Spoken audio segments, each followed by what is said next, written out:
तेरे मोड़ दे वत जिवे दिलड़ी लुटी गई तेरे मोड़ दे वत तुसी खुश सारू दे हूं रत जिवे दिलड़ी लुटी गई ओ तेरे मोड़ दे वत जिवे दिलड़ी लुटी गई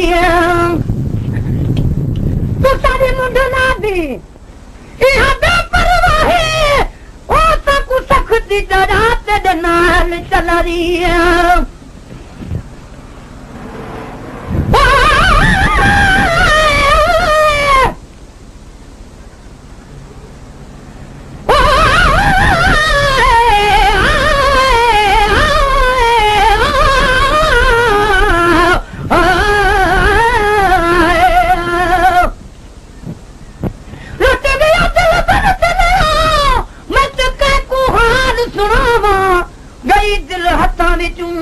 भला किवें दिल वलावा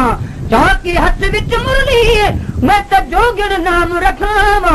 जिह देस उते मेरा दिल बर वसे मैं तो देस उहो ही वसावा गुलाम फरीदा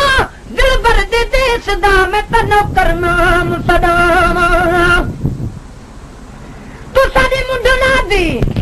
यहाँ बेपरवाह साकू सख्ती तरह तेरे नाल चलाई खिल हस तुसा साडी गाल भी नहीं खिल हस तुसा साडी गाल भी नहीं लोकना लालावी सकुत खेड भी हथ जिवें दिलड़ी लुटी गई ओ लोकना लालावी सकुत खेड भी हथ जिवें दिलड़ी लुटी गई ओ तेरे मोड़ हथ जिवें दिलड़ी लुटी गई तेरे मोड़ दे वत तुसी खुश रूह दे हूं रत जिवें दिलड़ी लुटी मेरा माही मिठा मेरे नाल भोली कमली हाँ मेरे नाल निभा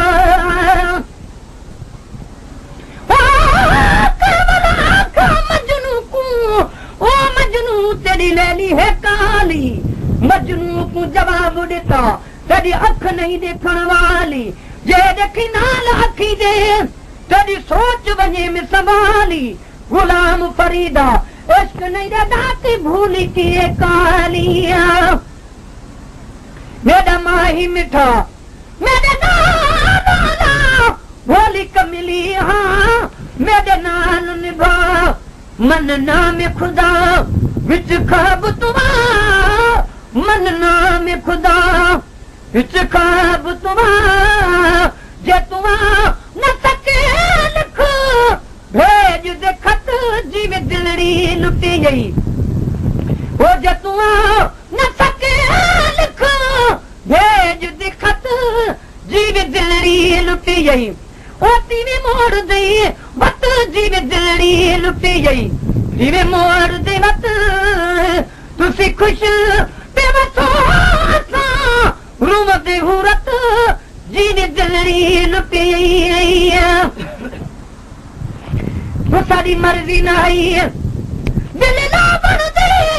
तू सारी मर्जी आई सबको सतावन दी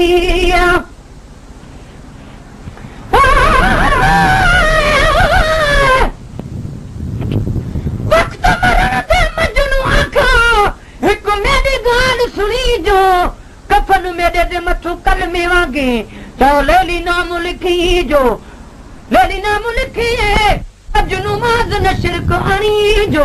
गुलाम फरीदा सानू काबे वञण दी गर्ज न काई रुख चा दिल बर्द करी जो तो साडी मर्जी आई तो साडी मर्जी न आई ओ ताकू सतावण दी ओ तेरी मर्जी आई सब सतावण दी भेड़ी चाल फरीद ओ रुवावण दी भेड़ी चाल फरीद रुवावण दी असरू देवदा